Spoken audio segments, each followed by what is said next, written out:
मैं generic approach पर आऊँ उससे पहले जो हॉर्मस ने बात कही ना, मैं उसमें एक चीज़ और ऐड करना चाहता हूँ। मैंने ये बात हमेशा कही है, Donald Trump is not anti Canada, Donald Trump is not anti Mexico, Donald Trump is not anti China, Donald Trump is not anti India, Donald Trump is pro US. उन्हें वो करना जो यूएस को अच्छा लगेगा। कल मुझे लग रहा है कि जो उन्होंने वापस लिया ना, इनको समझ में आ गया कि इनका नुकसान जो है ना, सबसे ज़्यादा इन्हीं का नुकसान होगा। कल 2-3 रेटिंग एजेंसीज ने साफ बोल दिया था कि सबसे ज़्यादा नुकसान यूएस को होगा at the end of the day. अच्छा, एक और चीज़ बताऊँ मैं आपको, ये जो मेरे कुछ काफ़ी दोस्त और मेरी फैमिली जो यूएस में सेटल्ड, जब मेरी उनसे बात होती है, एक यूएस में 2 तरीके की नौकरियाँ हैं। जो एक तरीके की नौकरियाँ इंडियंस करते हैं, जो कि स्किल्ड सॉफ्टवेयर ये सब वाली जो जॉब्स होती हैं, गूगल वगैरह के जितने भी आप उनके सीईओज देख लीजिए, सब इंडियंस हैं। दूसरे होते हैं जो उनकी लेबर ओरिएंटेड जॉब्स होती हैं, वो मैक्सिकन्स करते हैं। इंडियंस जो जॉब करते हैं वो अमेरिकन्स कर नहीं सकते, मैक्सिकन्स जो जॉब करते हैं वो अमेरिकन्स करना नहीं चाहते। तो ये ना मतलब एक देखिए, जैसे कहते हैं ना, वर्ल्ड इज वन, ये एक बहुत उसका एक सबसे बड़ा एग्जाम्पल है। और इसकी एक और चीज़ होगी जो हॉर्मस ने कही, अब यहाँ से law of diminishing marginal utility play out होगा। अब ट्रंप अगली बार टैरिफ बोलेंगे ना, एक पत्ता भी नहीं हिलेगा शायद, या हो सकता है कि थोड़ा हिले, लेकिन उसके बाद धीरे धीरे अब कहेंगे आपको जो करना है करो, हम मतलब अब बार बार हम उस चीज़ से नहीं डरने वाले। तो ये एक मार्केट के लिए एक और अच्छी चीज़ होगी। खैर, अब आपने एक जेनरिक अप्रोच पूछी, अगले 4 से 5 महीने में देखिए, मैं एक बहुत बड़ा व्यू ले रहा हूँ यहाँ पर, और हो सकता है मैं गलत हूँ। मेरा ये मानना है, मैंने उस दिन भी ये व्यू लिया था कि बजट के बाद की जो पोस्ट बजट गेट टुगेदर थी उसमें मुझे कोई बुलिश नहीं दिखा, और जिस तरीके की एफआईआईस की पोजीशनिंग है, मेरा भी यहाँ से मानना ये है कि निफ्टी ड्यू है एक बड़ी रैली के लिए। हाँ, ऑब्वियसली अगर रिसेंट लो टूटे तो मेरी वो स्ट्रैटेजी गलत होगी, लेकिन वो कहीं ना कहीं तो रिस्क आपको लेना पड़ेगा। अगले 4 से महीने लार्ज कैप और क्वालिटी मिड कैप में मौके ढूंढें। काफ़ी स्टॉक्स काफ़ी अच्छे लेवल्स पर आ गए हैं, लेकिन अभी भी मेरा ये मानना है कि स्मॉल कैप और एसएमई स्टॉक से अभी भी दूर रहें। अगर उसमें आप प्रॉपर रिसर्च नहीं कर सकते, यहाँ पे भी मौके होंगे कुछ, लेकिन यहाँ पे कुछ ऐसे स्टॉक्स होंगे जिनमें एग्जिट नहीं मिलेगी आपको, तो इसके लिए इस स्पेस से थोड़ा सा दूर रहें। निफ्टी में इस समय हर कोई बेरिश है, कंसेंसस बेरिशनेस है इस समय। कंसेंसस बेरिशनेस रिवॉर्ड नहीं होती है। देखिए, मार्केट गिरना कब शुरू हुआ था? जब हम सब इतने ज़्यादा बुलिश हो गए थे कि बस अब तो यहाँ से हम ऊपर ही भागेंगे, सब ने अग्रेसिव टारगेट दिए थे, मैंने भी एक बहुत अग्रेसिव टारगेट ले लिया था निफ्टी पर। तो अब हर कोई नेगेटिव की बात कर रहा है। एफआईआईएस की शॉर्ट पोजीशनिंग रिकॉर्ड हाई पर है। अब आप कहेंगे कि एफआईआईएस की शॉर्ट पोजीशनिंग तो रिकॉर्ड हाई पे पहले भी रही है, और उन्होंने पैसा बनाया, बिल्कुल बनाया उन्होंने पैसा, लेकिन पिछले 4 महीनों में उन्होंने बहुत पैसा बनाया है शॉर्ट करके। लेकिन अब शॉर्ट्स ने पैसा बनाना बंद कर दिया, और अगर आप पिछले सीरीज़ का भी लास्ट 4-5 दिन देखें, उन्होंने शॉर्ट कवरिंग स्टार्ट कर दी थी। उनको भी लग रहा था कि बस अब शॉर्ट में पैसा बहुत बन चुका है इस मार्केट में। और एक चीज़, अगर शॉर्ट कवरिंग हुई तो बड़ी रैली होगी।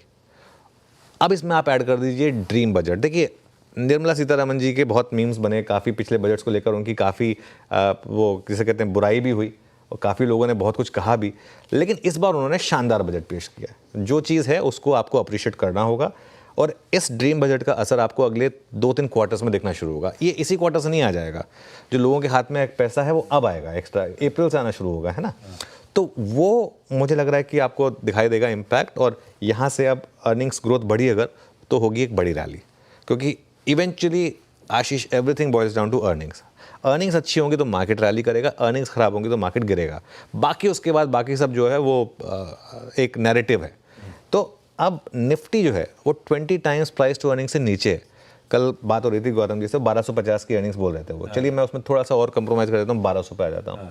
1200 के हिसाब से भी अगर आप इवन 24,000 पर भी हैं तो भी आप 20 टाइम्स हैं, तो 20 टाइम्स पी के नीचे अगर आप हैं निफ्टी पर, और हो सकता है अगले साल की अर्निंग्स में थोड़े अपसाइड रिस्क हो, क्योंकि हर कोई अब डाउनग्रेड पे डाउनग्रेड कर चुका है निफ्टी की अर्निंग्स को।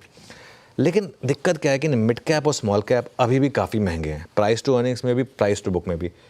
तो हाँ, इसमें एक चीज़ क्या है, बहुत लोग कहते हैं कि लेकिन लार्ज कैप चलेगा कैसे अगर एफआई बेचता रहेगा, तो बेचता रहेगा ठीक है, कहीं ना कहीं तो आकर हमारी खुद की जो अब आज की डेट में डीआई की होल्डिंग एफआई की होल्डिंग के बराबर आ गई है, कहीं ना कहीं आकर तो वो इंक्रीमेंटल इम्पैक्ट कम हो जाएगा।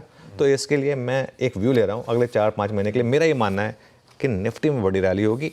बस एक नंबर का ध्यान रखिए आप, वो 22,800 का लो वो नहीं टूटना चाहिए। अगर वो लो टूटा, यहाँ से वो 500 पॉइंट नीचे है, अगर वो लो टूटा तो मार्केट का एक आपको वर्डिक्ट हुआ कि नहीं वो थ्योरी गलत है, लेकिन रिस्क 500 पॉइंट का यहाँ पर, रिवॉर्ड आपका 3,000 पॉइंट का। ये एक मेरा व्यू है मार्केट के ऊपर। बिल्कुल सटीक, ये है रिस्क रिवॉर्ड। तेजी की तरफ तवज्जो रखिए, 22,800 के नीचे स्लिप होने जा रहे हैं। तो फिर बात अलग है, थ्योरी चेंज होगी। अदरवाइज ये बाजार इवेंचुअली अच्छी खासी मजबूती की शायद कर रहा है तैयारी। आइए आज के ट्रेड सेटअप पे। ग्लोबल हैंडओवर हॉर्मज़ ने बता दिया 50-50 है, लेकिन लार्जली टिल्ट सेंटिमेंट्स का तो खैर पॉजिटिव साइड पे आज नजर आ रहा है। पर हमारा सेटअप कल के उस सेशन के बाद कैसा स्टैकअप हो रहा है ये जान लेते हैं। कैसा लग रहा है आपको ट्रेड सेटअप? देखिए, जहाँ तक सेटअप की बात है, कल भी आप देखें तो वही चीज़ हो रही है जो लगातार हो रही है। अच्छा, कल एफआईएस के वॉल्यूम्स पिकअप हुए वापस, कल डिसेंट वॉल्यूम आए, लेकिन कल एफआईएस ने 3,900 करोड़ की सेलिंग की है। डीआईएस ने उसके सामने 2700 करोड़ की बाइंग की है। तो ये अब एफआईएस का पहला जेन्युइन रिएक्शन था बजट प्लस वो ग्लोबल टैरिफ वॉर वगैरह सबको लेकर। बहुत ज़्यादा सेलिंग नहीं है, हम तो 8-8 हज़ार करोड़ की सेलिंग, 7-7 हज़ार करोड़ की सेलिंग देखी है हमने। तो उस हिसाब से थोड़ा सा मैं, क्योंकि बायस्ड हूँ इसके लिए शायद हो सकता है मैं इस डेटा को उस तरीके से भी देख रहा हूँ, वो तो होगा ही। लेकिन 4,000 करोड़ के करीब की यहाँ पर एफआईएस की सेलिंग थी। वो बाहर से आएंगे आपकी स्क्रीन पर। उसमें ऑब्वियसली बजट डे वाला थोड़ा सा नंबर इग्नोर करिए, क्योंकि वो वॉल्यूम कम थे उसमें।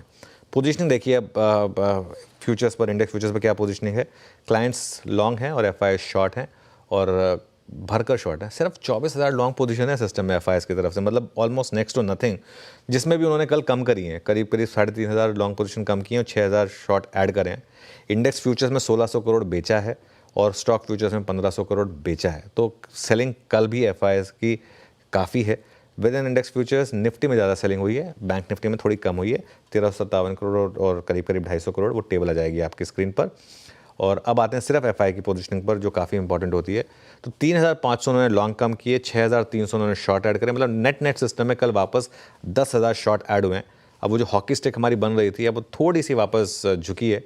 और अगर आप इसको टेबल फॉर्मेट में देखेंगे, 10% पर अब हम लॉन्ग पोजीशन पर हैं। हमारा रिकॉर्ड करीब करीब 7-8% का रहा है आशीष, लेकिन 10% भी ऑलमोस्ट रिकॉर्ड ही है। और 1,84,000 नेट शॉर्ट पोजीशन है एसएमएस सिस्टम में। मेरा ये मानना है कि ये अब अगर इन शॉर्ट पोजीशन ने कमाना बंद कर दिया, जो पिछले 4 महीने से कमा रहे हैं, अब निफ्टी 26,000 पर नहीं है, अब निफ्टी 23,000 पर। ये चीज़ समझनी होगी हमको। इंडिया विक्स कल 1.8% ऊपर था, 14.35 पर आया। और निफ्टी का पुट कॉल रेशियो 0.87, कोई चेंज नहीं है उसमें।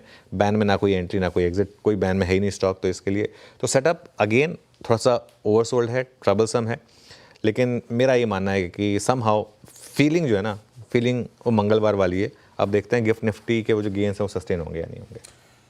बिल्कुल ठीक है, देखते हैं वो सस्टेन आज मंगलवार के दिन होते नहीं होते। गिफ्ट निफ्टी जिस तरह का गैप अप दे रहा है, उसके बाद किस तरह का बिहेवियर रहता है, लेकिन क्या लेवल्स वॉच आउट करें। कल के सुबह से लेकर शाम तक की कमेंट्री का तो ग्लिम्स आपने अपफ्रंट देख लिया शो में। कल ये बात हुई थी सुबह ही कि पहले 30 मिनट 45 मिनट इंतजार करिए, कुछ इंपॉर्टेंट डिफाइंड मार्कर्स अगर सस्टेन कर रहे हैं तो दरअसल बाजार तेजी की तरफ रुझान देगा। ऐसा हुआ कल जाते जाते कमाई के अड्डे में जो चर्चा हुई थी उसके बाद कि ज़्यादातर सारे निगेटिव्स अब भाव में हैं। उसके बाद आप देखिए किस तरह से आज भी गैप अप के साथ शुरुआत होने के इंडिकेशंस दिखते हुए।